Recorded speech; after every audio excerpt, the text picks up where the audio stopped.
chicken tinga, nachos. I have some onions and garlic cooking out here in a little bit of stock or water. You can use a store-bought rotisserie chicken, of course remove the bones and the skin, and just pull the meat apart.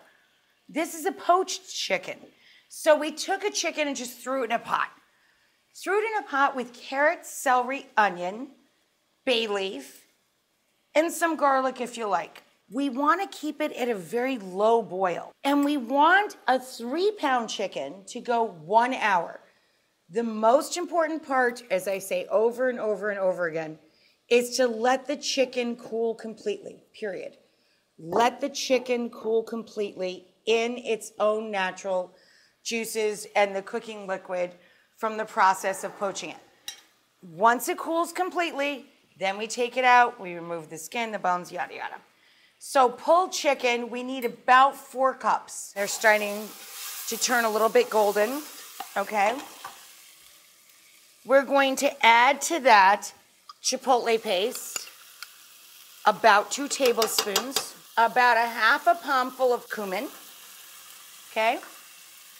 About a 1/3 of a palmful of oregano. That was a pinch of cinnamon or smoked cinnamon. John, do you want a pinch of clove or allspice? Allspice. John hates cloves. I put them in his food all the time. He just doesn't know. Now we're going to add fire roasted diced or crushed tomato, 1 14-ounce can. So we've got the tinga base. Now we're going to add the chicken itself. Again, about 4 cups. So guys, I think I cooked out a little bit too much of the stock at this point. I want a touch more liquid. Guess what I'm gonna do? Go for water. That's all, just a splash.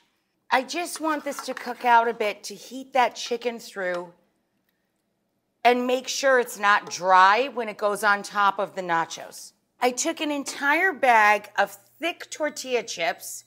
I put a little bit of cheese on the initial layer.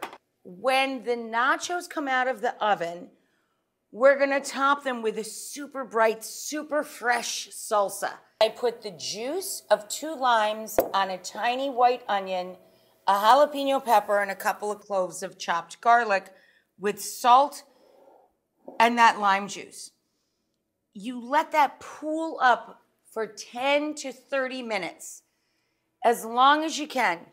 Let that pool up, and that is the flavor of the salsa itself. Then I'm gonna add in 5 tomatillos, and I just drain off a little of that excess liquid. This is a tiny bit of mint and a handful of cilantro going into our mixture here for our salsa.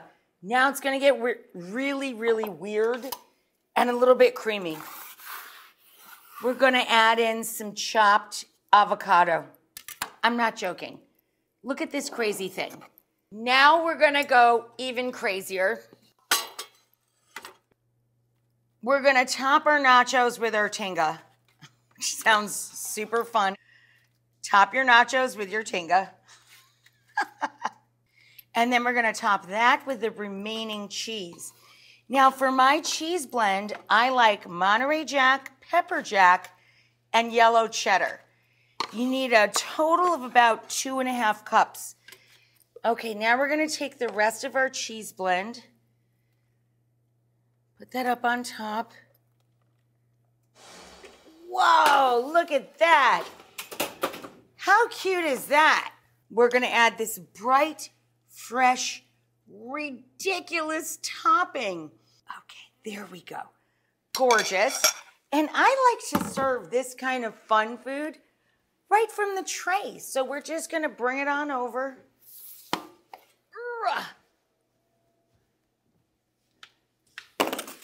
There you go, guys. Honey, do a nice, pretty one of those pan things you do. Isn't that pretty?